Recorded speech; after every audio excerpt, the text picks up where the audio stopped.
full of conventional Hollywood cliches and recurring lackluster sequels. One critic has seen it all, who can provide you with all the movie news, opinions, and reviews that could very well save humanity as we know it. This is Libby's Movie Hunt. And now, your host, Libby Hunt. Hi, welcome to Libby's Hunt. Libby's Movie Hunt. I'm your host, Libby Hunt, along with Kevin E., my producer and co-host. Hey, Libby, how you doing? You know, that's all my fault, because we're running a little bit late today due to some technical difficulties, so sorry about that. No, I got a little thrown off, because we're even in like the moved studios, but we're here at our new home, On Air Dallas, every Friday, 3 p.m., and you can find us at livestream.com/onairmedia. livestream.com/onairmedia. So we're excited. It's fun. Yeah. We're working out our kinks. Another Friday as the summer is kind of winding down in terms of summer flicks. I know. There have been some good ones lately. And the other day we did a little show and we had the John Wildman, Vanessa Cook from the Texas Women's Film Festival that's going to happen next week. So that was a lot of fun. And John's wife,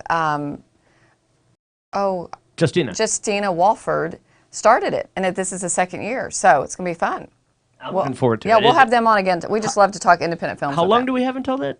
I think it starts the 16th. Okay, I think that's right. But so that was a fun show. But thank you for tuning in. We really appreciate it. Sorry we're a little late. We're going to try and be live on Facebook every week and YouTube, and you can always find us here on Fridays at 3. So we're going to talk movies. The first movie you and I both saw was Detroit. Yes. It got 85% on Rotten Tomatoes. And I don't know if everybody's familiar with the story. Were you familiar with it? It's a true story. I actually was not familiar with the story. I had heard a little bit about it. Very vaguely familiar. Do you want to tell our viewers? I kind of don't really remember it that well because I saw it 2 or 3 weeks ago. In between them, I've seen like 7 films. Yes, yeah, that's a good point. Yeah, I mean, it centers around what they call the Detroit Rebellion and the chaos that was going on during that time under the curfew that had basically been implemented on the city. So chaos ensues and the National Guard comes out, which kind of all ends up in this standoff where African-American men were murdered at this motel, and it all kind of centers around one event, and I would look forward to these kind of movies. I like movies that take place kind of all in one spot around a realistic event because it builds a lot of intensity. A lot of it took place at that motel. Yes, most of it takes place at the motel. And this one, though, from the very beginning, didn't feel the way I was kind of expecting it to feel, and that can go both ways when it comes to a movie. For example, Don't Breathe didn't go at all the way I expected it to go at the beginning, but that was a very good way. Yes. This didn't really develop into what was super interesting to me, just in terms of the plot and the way they laid it out from a exposition standpoint, but I mean, just right from the beginning, I was a little bit disappointed. I was very disappointed. Catherine Bigelow directed it, who did Hurt Locker and Zero Dark 30. I mean, really intense movies. And, you know, of course, women director, fabulous. You want to see more of that. But I'm sorry for her. It just wasn't executed very well. It could be such an important film. I mean, basically, it was why these bad policemen that in Detroit that were after these African Americans were really, you know, hard on them because they were with white women in the motel. Right. And then it goes to trial, and they get off. The police officers got off. Yes. And their behavior, how they were acting. They even killed a couple. It's all very, very racially charged. And the Detroit, you know, chaos that went on leading up to this, the inner city, all that. What brought all that on? Just how the blacks were treated in that community. Yes, I think so. But I think riots. I was kind of familiar with the riots of Detroit in that time in the 60s, but this story itself, the people killed in the motel, I didn't know that story. Well, yeah, and with the police and the African Americans that were killed, and it seemed like it was in this particular movie. Maybe I'm reading too much into it, but I don't think so. It's very trying to parallel events that are going on today. Yes. That's what I didn't like about it, is it seemed to have this weird agenda from the beginning. did. It wasn't just for entertainment. It was very racially motivated in terms of trying to send some sort of political message. I felt like it did. I mean, like I said, it's been a while since I've seen it, but I remember thinking the same thing, that it had a little political agenda, and I didn't like that. Yeah, but I'm there to be entertained. I mean, that's kind of why I go to the movies. So if you do have something like that, a message, that's perfectly fine. A lot of filmmakers have that. But this, from the very beginning, almost felt kind of in your face, a little over the top. I'm not sure if it's how accurate or realistic it is, but that part of it I found unappealing. Well, I wanted it to be an important film because I think it's an important story, and it just didn't leave a huge impression on me. The actors are all not very recognizable actors, which is fine. A couple of them were great. John Krasinski, again, Libby in the names. John Krasinski from The Office and many other films, who I adore, you think he's going to be a star in it, and he's a really small part. It's a tiny role as one of the prosecutors, or was he on the other side? He was one of the lawyers. Yes. That was disappointing, but good acting all around, I would say. A pretty central role from John Boyega, who's sort of the central character on the African-American side of the community, who's in Star Wars The Force Awakens, and I thought he did a really good job. That's how I recognized him, yeah. But I enjoyed seeing him in another movie that wasn't Star Wars. It was kind of nice. I did too, but 85% on Rotten Tomatoes, I don't agree. Do you? No. I mean, I'd give it kind of half-popped. I'm going to go in the 60% range. Which is? More like almost, less. I'm going to say half-pop territory. Yes. Just south of popcorn-worthy. Well, listeners, if it's your first time, we have Oscar-worthy, popcorn-worthy, half-popped, and bag full of kernels. And so we are giving it kind of half-popped. Yeah, this one's kind of landed right in the middle for me. Okay. Well, we'll move on because we have quite a few movies to talk about today. Okay, I saw Monday night with my husband Wind River, which I was so excited about seeing. I'm not even really familiar with this movie. Well, I just heard it was at Sundance. It's Taylor Sheridan's third film. You know, he's from Sons of Anarchy, the actor. And I know he directed it. I'm not sure if he wrote these screenplays, but he did Sicario first, then Hell or High Water last year, which was nominated for some Academy Awards. It was the best film of the year. Yeah, I was going to say both of our personal favorite best film of the year. Wind River is supposedly his third film, so I thought it was going to be another film set in Texas. So Sicario's on the border of Texas, you know. Hell or High Water's in West Texas. Yes. And then this one, I thought, this is in Wyoming. But it's directed, obviously, by Taylor Sheridan. It stars Jeremy Renner, who plays the tracker, and Elizabeth Olsen plays the FBI agent. Right. And they're fantastic together. It almost had a Silence of the Lambs kind of feel for her character, like a Jodie Foster. She was very good. I think she's a great actress. A very serious kind of role. Yeah, it was good. The Olsen twins' sister, yes, Elizabeth Olsen. Right, the one who's not one of the twins. Right. It has a lot of Native American actors that you'll recognize. Gil Birmingham. The list goes on. You'll recognize all these Native American actors. But basically, it takes place on a reservation in Wyoming, and there's a murder, and there have been other murders, and Jeremy Renner is a local kind of famous tracker. He's hunting a mountain lion at the time right now that are killing people's sheep and goats.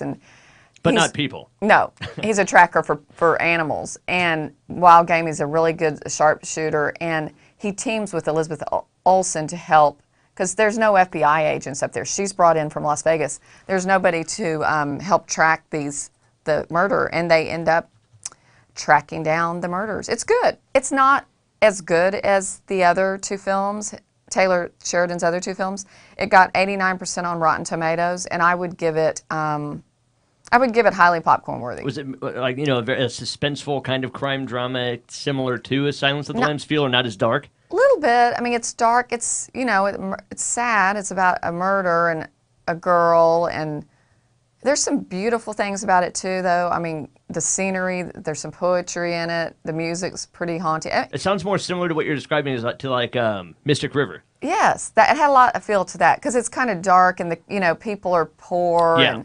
But it's highly popcorn worthy. Everybody go see it. I don't know if anybody would be nominated for an Oscar. Maybe Jeremy Renner, who I adore. He was in good in everything Locker. I've seen. Yeah, he was the central character in Hurt Locker. And Arrival last year, Yes. with Amy Adams. But, as I've said about some actors, Jeremy Renner just makes everything he's in better. I agree.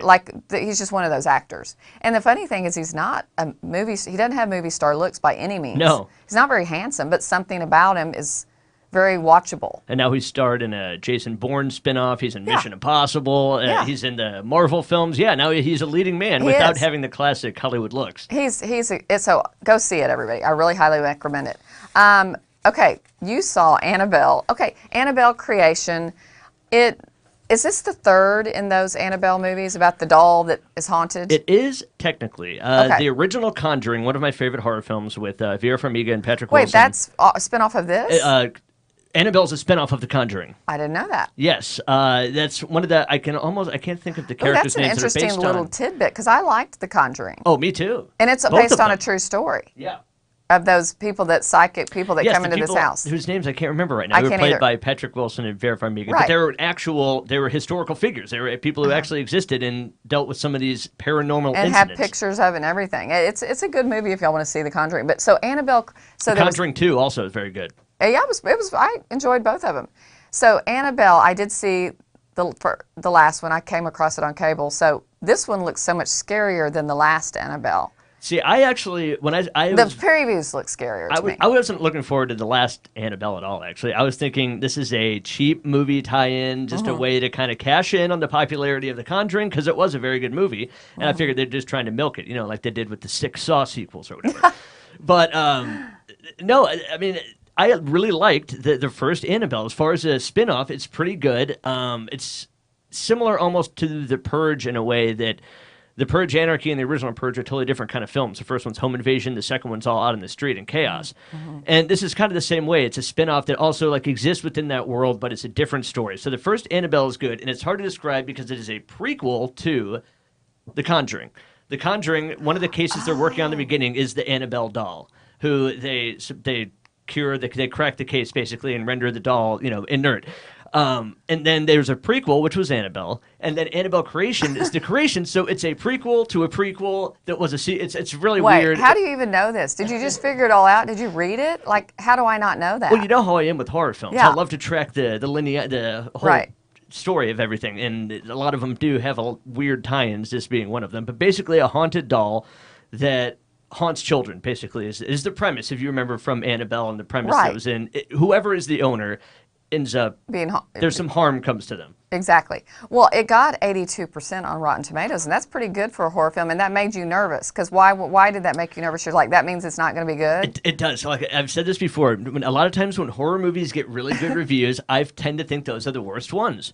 Like there's movies, The Strangers or Vacancy, two of my favorites, very rotten on Rotten Tomatoes because horror is just extremely subjective in my opinion. So when they get really good reviews, I'm always a little skeptical. For example, Drag Me to Hell by Sam Raimi. Love Sam Raimi, love his work, went to see it because it had such great reviews and I was extremely underwhelmed. I didn't like it I thought either. the CG was hokey. Yeah. I wasn't a big fan. So anytime there's these big reviews for a small kind of budget horror film, it makes me a little nervous. But why? Not many scary movies really scare me. Why is that? I don't know. I'm not sure either. My girlfriend and I have completely opposite views on this because she finds paranormal, supernatural films more scary, and I think scary movies like the Texas Chainsaw Massacre, where it feels like this could actually happen, however unlikely. I think it gets.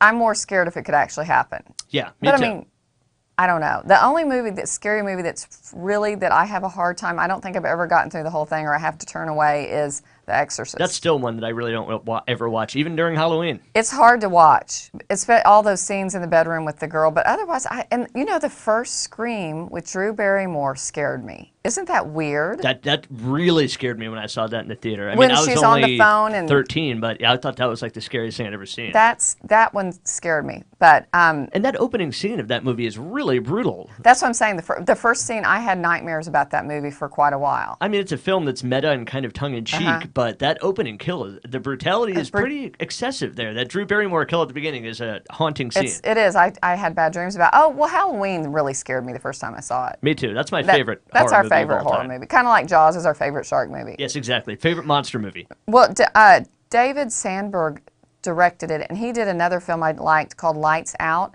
but I can't even think what Lights Out was really about. I'm pretty sure we both liked it. We liked it. All the lights went out, and some kids were in a house, yes. and So it was good. We liked it. It was very good. Not so Don't Breathe good, but it was good. What do you give Annabelle? I'm going to say it's highly popcorn worthy. I used to not get into any of these paranormal type horror films, and then my brother forced me to go see Insidious when it came out, another one with Patrick Wilson. And I loved it. I thought it was great. I saw Insidious Chapter 2. I thought it was good. Is that the one where they're climbing on the walls? No. Well, they all do in all these scary movies. That's true. But I think maybe I'm not. Maybe I'm thinking of Sinister. Yeah. You know, a scary They're movie both kind of similar, but Insidious 1 and 2 are great. And if you like that kind of movie, and you like The Conjuring, and you like the first Annabelle, then you're really going to like this one. I can almost guarantee it. So you're giving it highly popcorn worthy, Oh, yeah. you said. Definitely. A scary movie I did like with Sarah Michelle Gellar. She's in Japan, and The Grudge. The Grudge.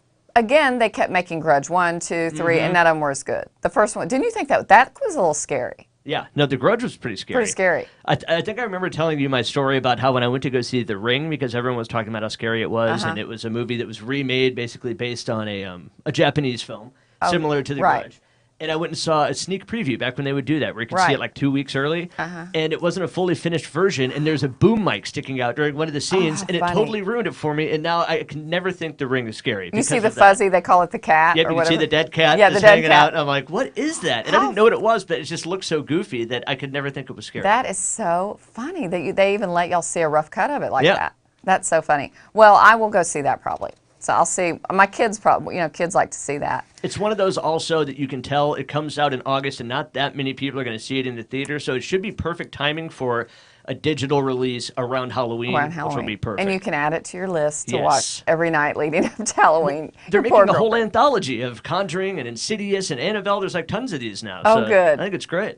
You're going to have to, at Halloween, you're going to have to tell me what you're watching every night, and I can follow along. Oh, okay, I can definitely do that. Yeah, and we can talk about it. Sometimes I'll watch multiple. You don't have to do that. If I'm watching like Friday the 13th, 4, 5, and 6, then, don't worry about it. But if it's a good one, I'll let you know. Your poor girlfriend. She likes most of them. That's sweet. Well, I'm just noticing on camera that I kind of have an orange thing going on here, and you have a blue and white deal. Look. Yeah, you're right. Now, it's totally unintentional. Yeah. But it just kind of fell into that today because we had to switch studios at the last minute.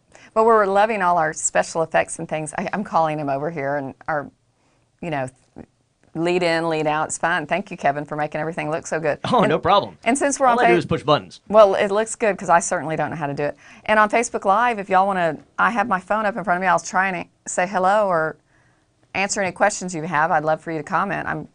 It's really hard when we're live to keep track. I know, because I'm looking down, the lights are bright. But thanks for tuning in, everybody. Okay, I just kind of decided last minute to go see The Glass Castle, and by Jeanette Walls. She wrote the best-selling book. It came out quite a while. Probably 10 years ago, maybe not even that far back. But are you familiar with The Glass Castle? No. Can't believe you didn't read that. It's required reading in high school now. Really? Yes. But Jeanette Walls wrote this book, a true story of her life, about living basically, her parents, they were homeless, her family, 4 kids. Her father in the film is Woody Harrelson, and the mother is Naomi Watts, and the girl that plays Jeanette Walls, the author, and this is Brie Larson, who won the Academy Award for The Room. Mm-hmm. So I had high hopes for this film, and I saw it last night, and afterwards, actually, it was an interactive thing afterwards. Jeanette Walls came up on screen and talked about the film and how it came to be from a book to a film. But I was such a huge fan of the book. So basically, bottom line is it's the story of being raised homeless, and her father basically was an alcoholic. They lived in the, mining towns of Virginia, and her mother was an artist. And basically, I think the mother probably was bipolar, and the father was an alcoholic. They two get together, and can you imagine the life these kids had? But in that life, the father kept saying he wants to build them a glass castle. He was a genius. He had it all mapped out, engineered, everything. So it kind of got him through their whole life. We're going to eventually build this glass castle. Something to kind of keep you going. Yeah, they kind of squatted in homes, and finally they did land back in his hometown in Virginia and lived in like a shack her childhood years. And when they got there, Jeanette, the second oldest child's character in the movie, says, "Kids, our parents aren't going to get it together for us. It's us. They didn't go to school. The mother just educated them by handing them classic novels to read. They're all obviously bright people, but they were just living never had a chance. A very dysfunctional life. So she said, we're all going to school. We're going to save up money, and we're going to get out of here one at a time. And surely but slowly, the first two, and then the third one all got out. And the little one had a harder time because she was left alone with him. But the only boy, ended up being a police officer in New York City.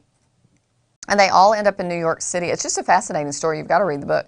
They end up in New York City, and the homeless parents follow all the kids to New York City and are homeless. And one night, Jeanette becomes this kind of well-known columnist for the big newspaper there, the New York Times. And she walks out of a fabulous restaurant, and her mother is digging through a trash can for her dinner. And Jeanette, that's when she decided to write a book about her life.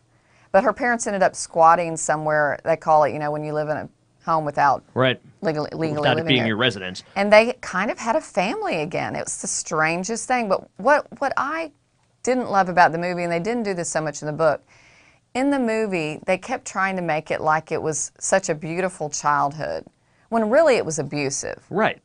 It was an abusive It sounds childhood. very dark and downtrodden. They tried to make the movie light, and it just wasn't a light story. At one point, it's like there's no polite way to do this. There's no way to make it. At one point, the little girl her mother tells her to cook. She's age 5, catches herself on fire, and Jeanette Wall's character, the little girl, is burned from here to here. I mean, and they made light. There's some.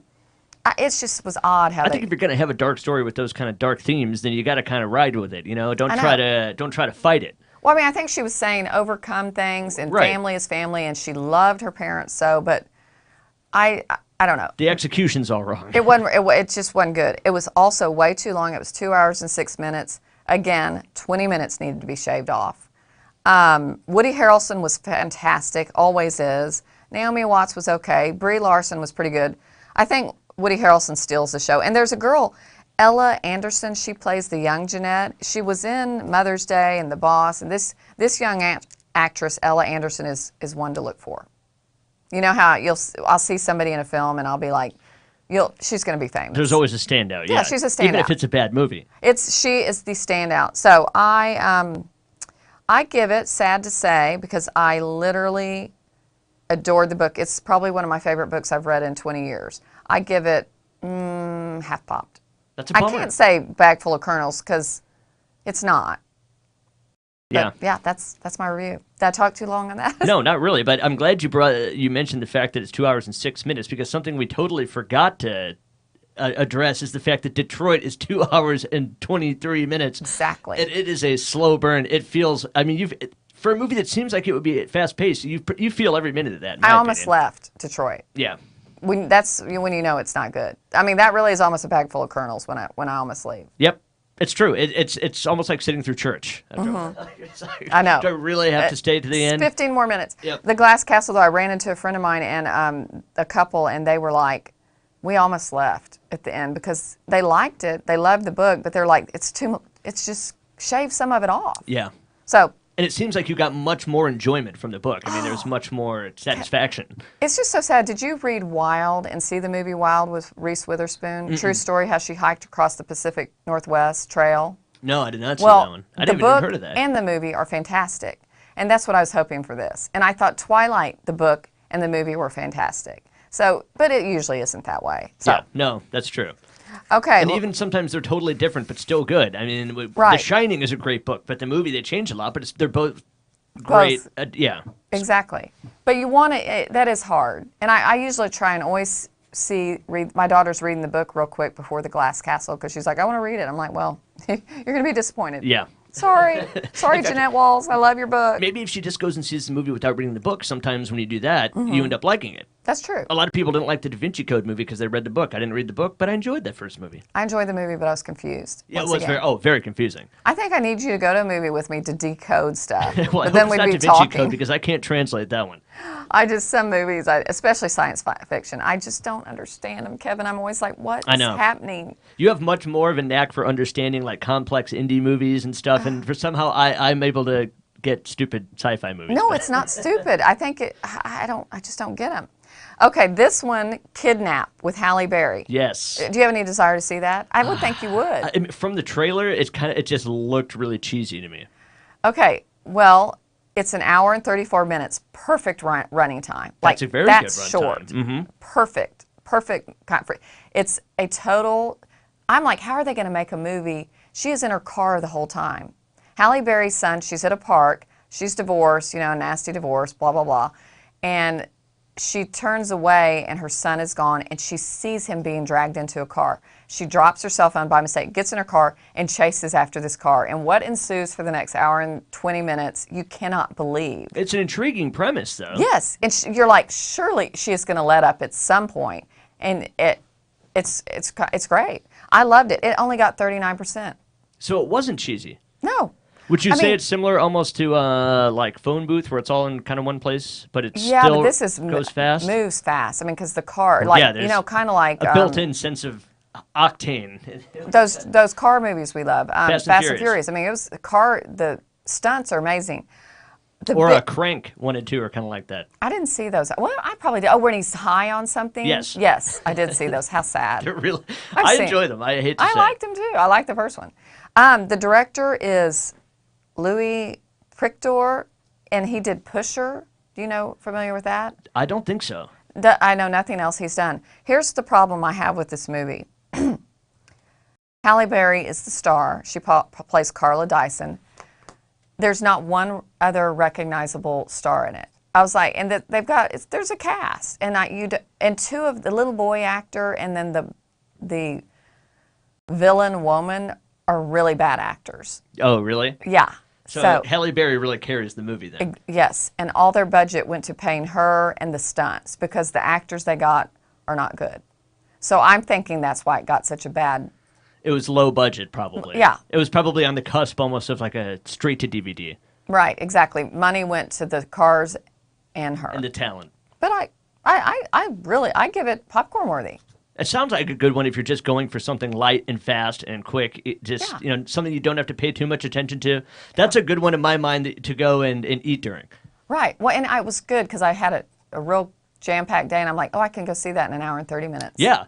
I was going somewhere afterwards. I didn't even tell them had been coming from a movie because I fit it in time. I thought the same thing the other night. It was kind of late, and I wanted to watch something, and I saw The Shallows was on demand, and I'm like, oh my God, it's only 87 minutes. Oh. That's sad. Well, see, that has to be only 87 minutes because how can she fend off a shark for longer than that? Yeah. That's such a good movie. It's good, but the special effects are really bad. Yeah, I need to watch it again to see. After seeing 47 meters down, you'll be disappointed when you rewatch it. Because their shark looked good. Those sharks look really good. Oh, look, some people are saying something on Facebook. Hopefully they're not saying that we're off the air. I can't read them right now. I don't have my glasses.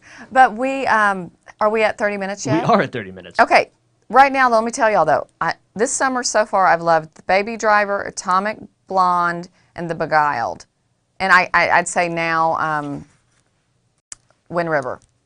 My favorite movies of the summer. I'm going to say I loved 47 meters. Mm-hmm. I loved Baby Driver. And there was one other one that we both really liked that I can't. Well, I really liked Spider-Man: Homecoming as far as big summer blockbusters. I liked it. Yes. So those have been the summer movies we love the most. But there's ended up being some good movies. So thanks for tuning in. We'll see you every Friday at 3 at On Air Dallas, and go enjoy the movies.